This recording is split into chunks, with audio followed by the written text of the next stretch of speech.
জানেন, প্রধানমন্ত্রী শেখ হাসিনা আজ রাষ্ট্রপতির কাছে পদত্যাগপত্র জমা দিয়েছেন এবং আমি তা গ্রহণ করেছি।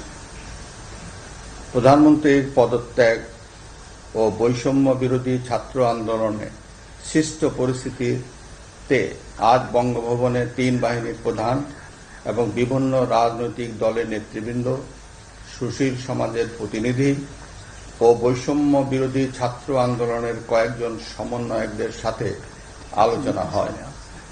শুরুতেই সেনাপ্রধান বিরাজমান সার্বিক পরিস্থিতি ও রাজনৈতিক দলগুলোর সাথে তার আলোচনা সম্পর্কে আমাকে অবহিত করেন। রাজনৈতিক নেতৃবৃন্দ এ সময় তাদের বক্তব্য তুলে ধরেন। সভায় বৈষম্য বিরোধী ছাত্র আন্দোলনের নিহত শহীদদের স্মরণে শোক প্রস্তাব গৃহীত হয়। এছাড়া জরুরি ভিত্তিতে একটি অন্তর্বর্তীকালীন সরকার গঠনের সিদ্ধান্ত নেওয়া হয়। সকল দল ও অংশীজনদের সাথে আলোচনা করে গঠিত অন্তর্বর্তীকালীন সরকার যত দ্রুত সম্ভব নির্বাচনের ব্যবস্থা করবে। বৈষম্য বিরোধী ছাত্র আন্দোলন ও বিভিন্ন মিথ্যা মামলায় আটকসহ সকল বন্দীদের মুক্তি দেওয়া হবে। বৈষম্য বিরোধী ছাত্র আন্দোলনের নিহতদের পরিবারদের ক্ষতিপূরণ প্রদান ও আহতদের সুচিকিৎসার প্রয়োজনীয় সকল সহায়তা দেওয়া হবে। সর্বসম্মতিক্রমে বিএনপির চেয়ারপারসন বেগম খালেদা জিয়াকে মুক্তি দেওয়ার সিদ্ধান্ত নেওয়া হয়।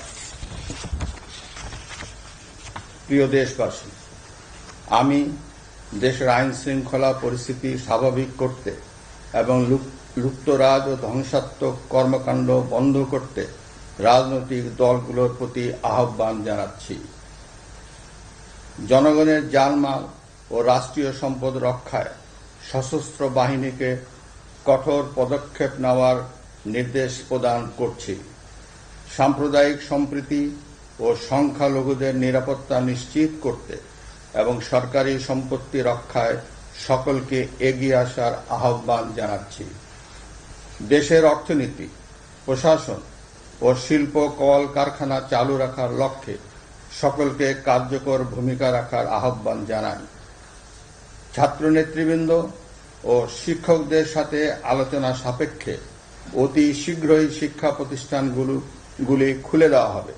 এছাড়া যারা হত্যা ও সহিংসতার সাথে জড়িত নিরপেক্ষ তদন্তের মাধ্যমে তাদেরকে আইনের আওতায় আনা হবে।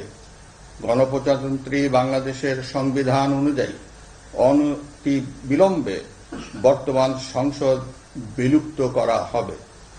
দেশের সকল অফিস আদালত আগামীকাল থেকেই স্বাভাবিকভাবেই চলবে।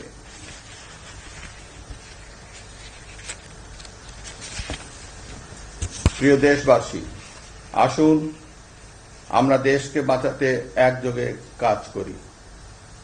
পারস্পরিক হিংসা বিদ্বেষ ভুলে ও প্রতিহিংসার ঊর্ধ্বে উঠে দেশকে এগিয়ে নিতে নিজ নিজ অবস্থান থেকে ভূমিকা রাখার জন্য আমি বিনয়ের সাথে আপনাদের প্রতি অনুরোধ করছি। একটি সুন্দর ও সোনালী ভবিষ্যতের প্রত্যাশায় আমরা এগিয়ে যাব ইনশাআল্লাহ। মহান আল্লাহ আমাদের সহায় হন। খোদা হাফেজ।